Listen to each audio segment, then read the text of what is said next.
дар ҳақиқатам даҳаи охири моҳи март барои мардуми тоҷикистон ва тоҷикистон ид болои ид аст, чунки душанбаи азиз мизбони 3 мусобиқаи байналмилалӣ гардидааст. худи ҳозир мо дар варзишгоҳи бошкӯҳи қасри теннис ва маҷмӯаи варзиши обӣ қарор дорем, ки дар он рӯзи дуюм ва охирони 11-умин чемпионати Осиё оид ба кураш ҷараён дорад. дар рӯзи охирон намояндагони 25 кишвари қора барои ба даст овардани медалҳои навбатӣ рақобат хоҳанд кард. طول 2 روز در این مجموعه باشکوه زمانوی چمپیونات آسیا اوید با کورش در سطح بی نهایت بلند جریان گرفت.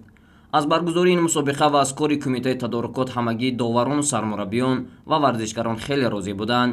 بعضی از اشتراکچیان این مسابقه مراتبه اول است که به میدان‌های گوشتین وارد میشوند و از صفت برگزاری این مسابقه اظهار خوشنودی کردند. Соревнования проходят на высшем уровне. Если честно сказать, поэтому ввиду борьбы я выступаю первый раз, и для меня эти соревнования оставили очень хорошее впечатление. پهلوانان تاجیک در این چمپیونات توانستند با گرفتن 8 مدال افتخاری دست یابند. ابتدا در روز اول از همه بیشتر ددخان قربان علیف خوب درخشید. ددخان با دست و بازی رستمانش توانست تمام رقیبانش را شکست داد و به فینال راه یابد.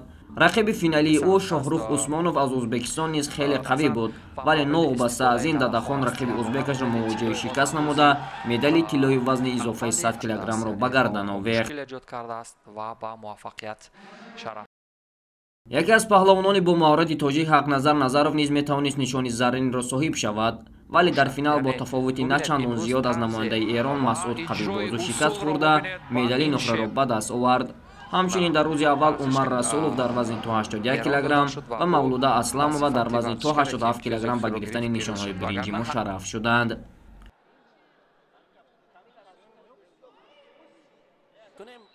روز دوم رقابت‌ها هم برای پهلوانان کشور باقرار بود. در وزن تا 60 کیلوگرم یگان نفر با پهلوان تاجیک محمد رضا قوتوف برابر شده نتوانست. محمد رضا در رقابت فینالی نماینده ازبکستان عبدالعزیز همرویف را شکست داد و به گرفتن مدال طلایی چمپیونات آسیا دست یافت.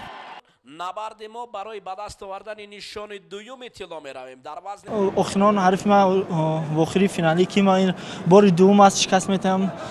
سال گذشته در مسابقات الترمیزی در آخری فینالی با همین رقیب دست بالا شدم و این روز نصیب باز دست بالا شدم و سزا جای اول گرفتم. در وزن تا 73 کیلوگرم سوپدین خلیزاد نماینده کشور تاجیکستان در رقابت فینالی از نماینده جمهوری اسلامی ایران الیاس پاکدل شکست خورد و با مدال نقره قناعت نمود. همچنین فضیلت گلبویوا در وزن تا 57 کیلوگرم مدال نقره را گرفت. ابوبکر اکوبر که در وزن تا 100 کیلوگرم برای گلیم برآمده بود مقام سوم چمپیونات را مال خود کرد. بله، رقابت آخر رقابت سخت و به نظر خود منم دیدنی بود، چون که رقیب اصلیم از کشور تاجیکستان بود و مطمئنا همشهریاش بودم و خیلی تشویقش میکردن. مسابقه هیجانی بود و اما بالاخره مسابقه برد و باخت داره. منم خوشحالم که تونستم در فینال مسابقه رقیب خودم رو شکست بدم. این دوره مسابقات خیلی مسابقه با نظمی بود و از سطح بالایی برخوردار بود. این کشور تاجیکستان واقعا از لحاظ اسپانسر خوبی بود و همه ما راضی هستیم از همه لحاظ. قید باید نمود که بیشتری مقام‌های افتخاری را در این مسابقه نمایندگان ازبکستان، ایران و تایپی چین به دست آوردند. شتری که در بالا قید کردیم فضیلت گلبویوا و مدال نقره را به دست آورد. او در فینال از پهلوان بانی ازبک عبادتخان اگاجانova شکست خورد. من عبادت اگاجانова ҳастам аз ҷумҳурии Ӯзбекистон. дар ин мусобиқа баромад намуда бар се ҳарифам зафар ёфтам ва роҳати рақобати ниҳоиро соҳиб шудам. ҳарифам дар финал намояндаи тоҷикистон буд ки аз ҳимояти зиёди ҳаводорон бархурдор буд, вале ман кӯшиши зиёд кардам ва меҳнатҳоям самар овард. ба ҳукумати тоҷикистон барои муҳайё сохтани чунин шароитҳои хуб ташаккур мегӯям. онҳо аз ибтидо моро хуб пазироӣ намуданд. در انتهای مسابقه فکر و عقیده‌های پرزیدنت کنفدراسیای کورش آسیا و اقیانوسیا کامل روزیوف را در مورد برگزاری مسابقه پرسان شدیم که چنین ابراز نمود. avvalambor assalomu alaykum tojikiston do'stlarim. ابتدا به همه مردم تاجیکستان سلام و درود میگویم و از شما خیلی می‌ندار هستم. مسابقه در سطح خیلی خوب برگزار گردید. ما را ابتدا از فرودگاه تا امروز خیلی خوب مهمانداری نمودید.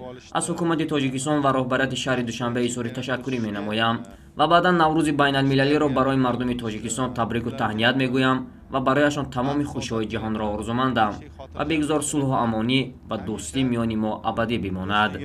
ابدی بولsin, bizni bolalarimiz, nevarachilar dunyo turgancha tursin hammasi. در حقیقت هم ساحه ورزش در زمان معاصر از موقعیت خاص برخوردار می باشد و در عین زمان نه تنها ورزشکاران بلکه انشاءات‌های ورزشی نیز در معرفی نمودن کشور نقش باسزا دارند. از جمله همین قصر تنیس و مجمع ورزشی آبی که با ابتکار سیاست ورزش پرورانه پیشوای ملت به استفاده داده شده است.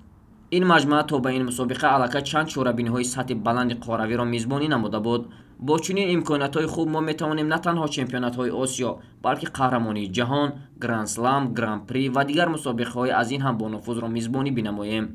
شتاریک در عرفیت گفتن همه چیز وقت خود را دارد و این آغاز کار میباشد.